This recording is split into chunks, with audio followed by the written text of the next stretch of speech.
Ladies and gentlemen, it's time for a talk. A big boy talk. One that was coming to this channel at some point, sooner or later. Honestly, this wasn't a video I ever thought I'd make, but here we are.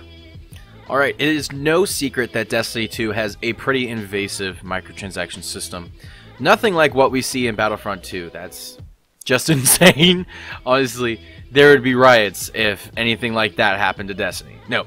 Destiny 2's Eververse is invasive because it is taking all of the loot players want and keeping it behind a lottery system that just isn't fun for the player experience. And it's just been a really hot topic recently, and we wanted to see what the community would tell us when we asked you how you felt about the current Eververse system. And this is what you had to say about it. Ladies and gentlemen, my name is KillerB61, and this is Community Thoughts.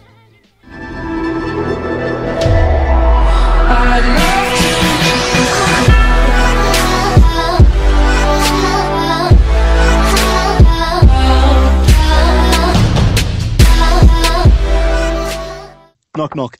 So, you got my money? Okay, so it's time to read some tweets.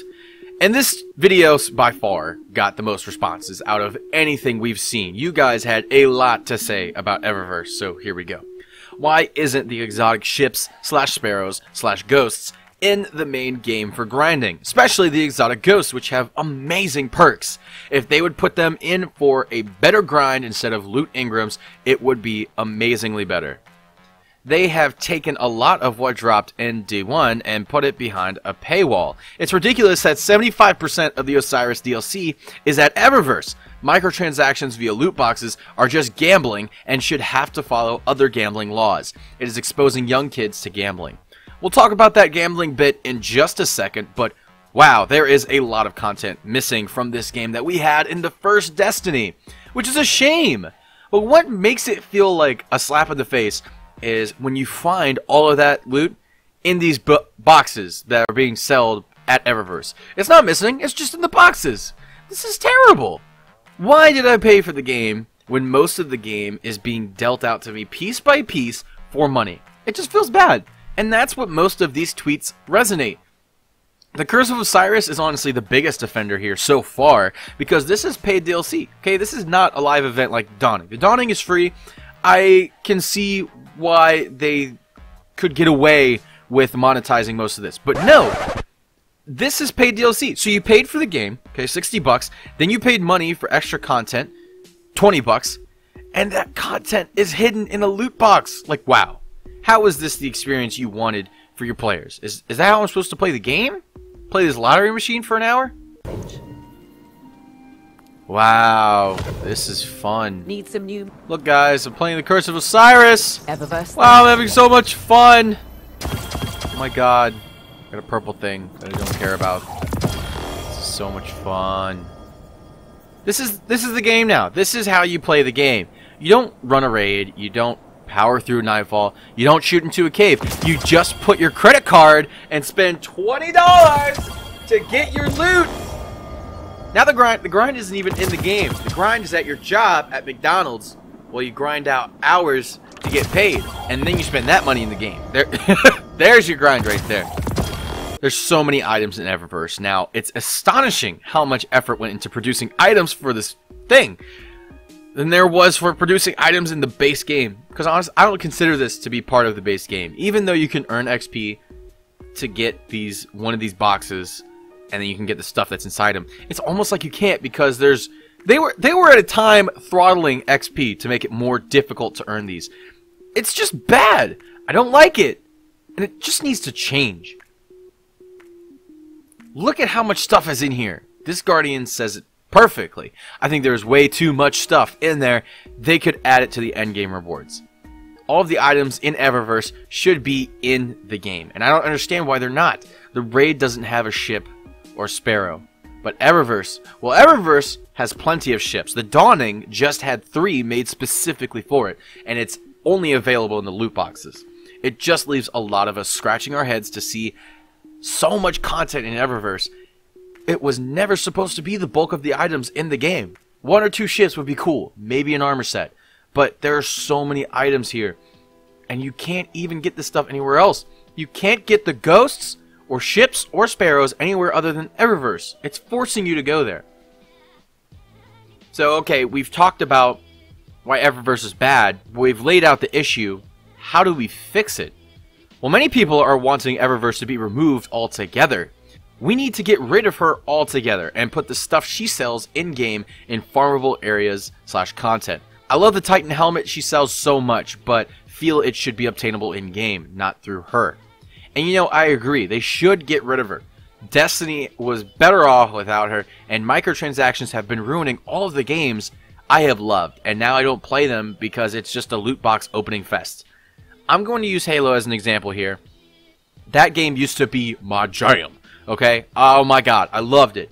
Played it for hours. I played it for 3 years, basically, every day, and it was awesome because I had some awesome armor to grind for, I had lots of people to play with, and I did the same thing with Halo 4 because the armor was the main reason to play, the main incentive to keep leveling up and completing challenges. Now, I'm not saying that there was just a lot of armor, okay? These were cool armor sets that looked good and you wanted them. These were things that you wanted.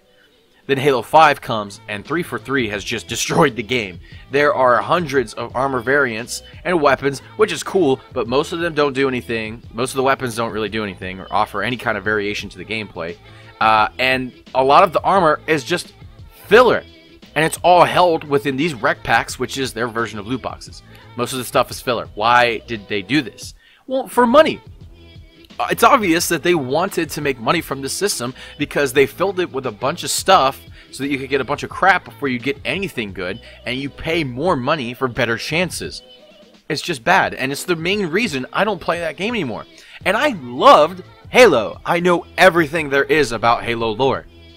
I used to talk at lunch at school just about this game, and we would argue about theories and all this stuff. I don't do that anymore because I don't care anymore. I love Destiny and Destiny 2, but if this is how we're handling the game, Destiny has a dark future ahead of it.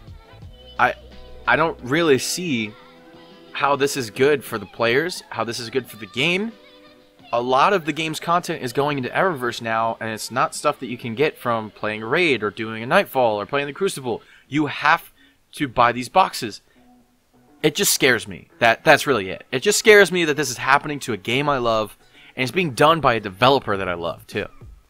There's a glimmer of hope sparked by the huge controversy that is Battlefront 2's microtransaction model, causing some government officials to take a closer look at what games as a service has become and introduce stricter laws that classify these types of predatory loot box methods as gambling and requiring players to be 21 to purchase these items. If this was to happen, I'm sure this would put some pressure on the gaming industry to cut the crap and change these methods, because it's ruining so many games. So many great games. Just to name a few, okay, we've got Halo. We've got Destiny now. Call of Duty's been doing this for a while. The latest Shadow of Mordor had microtransactions into it. Overwatch, Star Wars Battlefront 2, Battlefield 4, Battlefield 1. Did I say Call of Duty? Yeah, every single Call of Duty in I think the last 3-4 years. I just don't want Destiny to be another victim, another body on the floor after the rampaging microtransaction monster passes by. This makes me so mad because it feels like I may never get any of these things that I want out of this game. Like, I paid for this game because I saw loot and stuff that was advertised, and there's no clear path to get it. I paid $100 for the game. Live events aren't even exciting now because it's all loot box stuff. Festival of the Lost was that way, and it sucked. The Dawning was the same thing and sucked, and now this one, the most recent Dawning, is even worse. It breaks my heart. It literally breaks my heart that Bungie or Activision or whoever, I don't even know who to blame for this. This stuff, this is what a greedy company does. Who doesn't prioritize pro-consumer tactics. This is what EA does. The publisher that was voted 2 years in a row to be the worst company in the world. They do this stuff. Not you, Bungie. I just don't understand how this happened, how we got here, why you thought that this was okay. I'm telling you guys, it's wrong. It's wrong! Guardians, that has been my time for today. I hope you enjoyed the video. I always like making these videos. This one was not my favorite one to make. just because of the topic, and I really don't like having to talk about this, but hey, it's a fun video. Either way, getting to talk to you guys and kind of share a little bit of our opinions, you know? Leave a like down below to let us know if you enjoyed the video. Don't forget to subscribe and comment down below if you guys have any ideas for future topics that we need to explore on our Community Thoughts series. Once again, Guardians, my name's KillerB61. You can follow me on Twitter at Amin_Lamkita. Have a great day, and I will see you in the next one.